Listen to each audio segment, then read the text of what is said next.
పోనీ చదువు అద్భుతంగా ఉంటుందా? బీజేపీ వచ్చిన తర్వాత అసలు వాళ్ళ భావజాలమే చదువుకు పూర్తి విరుద్ధమైన భావజాలం. క్షుద్ర విద్యలను యూనివర్సిటీలో ప్రవేశపెడుతున్న వాళ్ళకి, ప్రభుత్వ యూనివర్సిటీల్లో క్షుద్ర విద్యలను ప్రవేశపెడుతున్న వాళ్ళకు, జ్యోతిష్యాలను ప్రచారం చేస్తున్న వాళ్లకు ఏఐ గురించి మాట్లాడితే ఎట్లుంటుంది?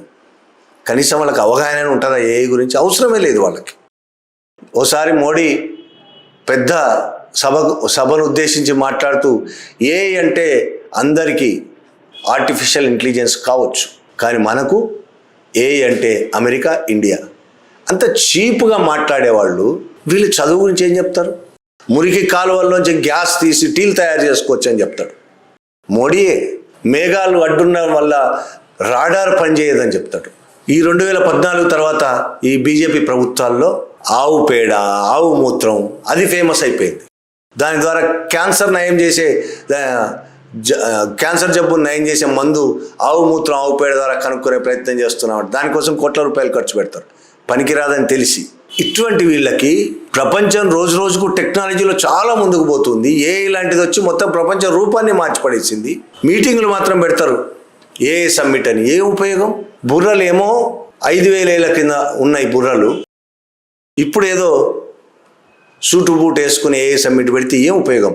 ప్రజల బుర్రల్లో మీరేమో 5,000 సంవత్సరాల పురాతన సనాతన భావజాలాన్ని ఎక్కిస్తుంటారు. పెండతోని, ఆవు పెండతోని, ఆవు మూత్రంతోని బ్రహ్మ అన్నీ తయారైతాయని చెప్తారు. ఎప్పుడో మా పురాణాల్లోనే బ్రహ్మాస్త్రం కనుక్కున్నాం, అణుబాంబు కనుక్కున్నాం అని చెప్తారు. అప్పుడే టెస్ట్ ట్యూబ్ బేబీలు ఉన్నాయని చెప్తారు. విమానం ఎప్పుడో కనుక్కున్నాం. రావణాసురుడే, కుబేరుడే విమానం వేసుకొని తిరిగాడు. ఈ కథలన్నీ చెప్పి నవలలు రాస్తే నవలలో ఉన్న వాటిని తీసుకొచ్చి కథలన్నీ చెప్పి మేము ఎప్పుడో మా వేదాల్లో అన్నీ ఉన్నాయని మాట్లాడి ఈ కథలని చెప్పి వాళ్ళు ఎత్తుకెళ్ళిపోయి తయారు చేశారని అబద్ధాలు ప్రచారం చేసి ప్రజలను బుర్రలను పాడు చేసి వాళ్ళ బుర్రలో విద్వేషాలు నింపి చివరికి ఎందుకు కొరగాకుండా భారతదేశాన్ని తయారు చేస్తున్నారు.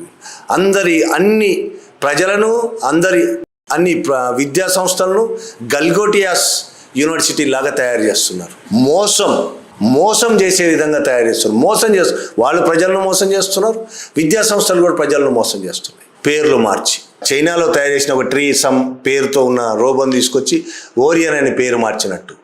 ఈ పేర్లు మారవడం అనేది వీళ్ళకి మొదటి నుంచి అలవాటు. ఇప్పటికీ వాళ్ళు పేర్లు మారవడంలో, ప్రజలకు అన్నం పెట్టడంలోనో, రైతులకు ఏదైనా పని చేయడంలోనో వాళ్ళకి ఇంట్రెస్ట్ ఉండదు. పేర్లు మారడంలో వీళ్ళు దిట్టలు.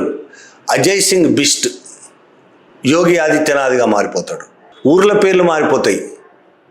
ఔరంగాబాద్ అని ఒక ముస్లిం పేరు ఉన్నదంటే దాన్ని మార్చిపడే. హైదరాబాద్ పేరును కూడా మేము అధికారంలోకి వస్తే హైదరాబాద్ పేరు మార్చేస్తాం.